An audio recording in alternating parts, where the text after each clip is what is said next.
In Chicago, a structure took shape, not from brick and mortar alone, but from a blueprint of deception. Its architect, a man of many names, designed it not for comfort, but for confusion. He built a hotel, a labyrinthine castle, where guests were meant to be lost. Long corridors stretched into nothingness, leading to walls where doors should have been. Staircases ascended to blank ceilings, their purpose not to elevate, but to disorient. Rooms were fitted with gas lines, controlled from a hidden office. Trapdoors were cut into floors, chutes descending into the cavernous, windowless basement. Every angle was calculated, every corner a potential cage.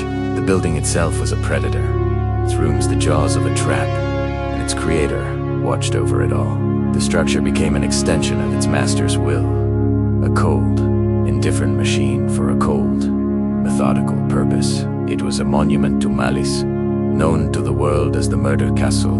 The man behind this grand, dark design was Herman Webster Mudgett, though the world would come to know him as Dr. Henry Howard Holmes. His true craft was not medicine or architecture, but the art of the con. He moved through society under a veneer of charm and intelligence, a calm, smiling face that concealed a profound emptiness. Holmes was a phantom of identities, constantly shifting his name and backstory to evade creditors and the law. He amassed fortunes through insurance fraud, patent scams, and a myriad of other deception. He would hire and fire construction crews with such frequency that no single group understood the full, sinister layout of his hotel. He charmed women, promising marriage and security, only to persuade them to sign over their assets before they, too, disappeared within the walls of his creation. His life was a performance, and every person he met was either an audience or a prop in his unsettling play. The year was 1893, and Chicago was alight with the spectacle of the world's Columbian Exposition.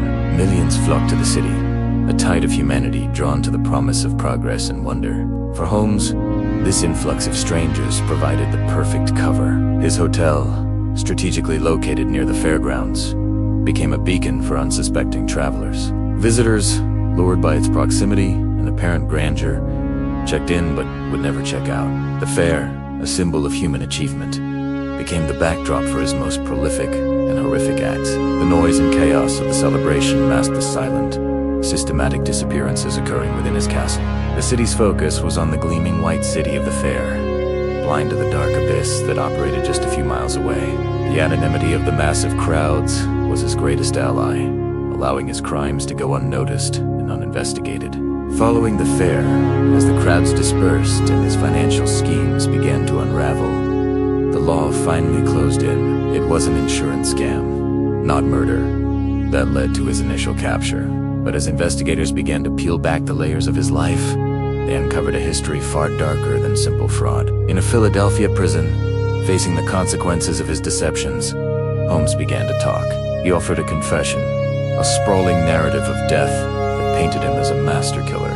He claimed responsibility for over 24 murders, weaving a tale of calculated cruelty. Yet, like everything else in his life, his confession was a mixture of fact and fabrication. Many of the individuals he claimed to have killed were later found to be alive. The exact number of his victims remains a subject of dispute, lost to the secrets buried in his basement and the lies he spun until the very end. His words were just another tool of manipulation, a final, distorted performance for a captivated public.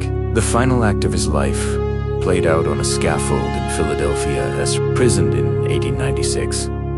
The man who had designed elaborate methods of death for others met a slow, grim end himself. His neck did not snap immediately, leaving him to strangle for over 15 minutes. It was an unceremonious conclusion for a figure who had cultivated an aura of untouchable genius. He had requested his coffin be filled with cement and buried in an unmarked, double-deep grave, a last attempt to control his narrative and escape the fate he had dealt to so many others. The castle in Chicago, his instrument of terror, had burned to the ground a year prior, its secrets consumed by the flames. But the legend of H.H. Holmes, America's first documented serial killer, endured a chilling testament to the darkness that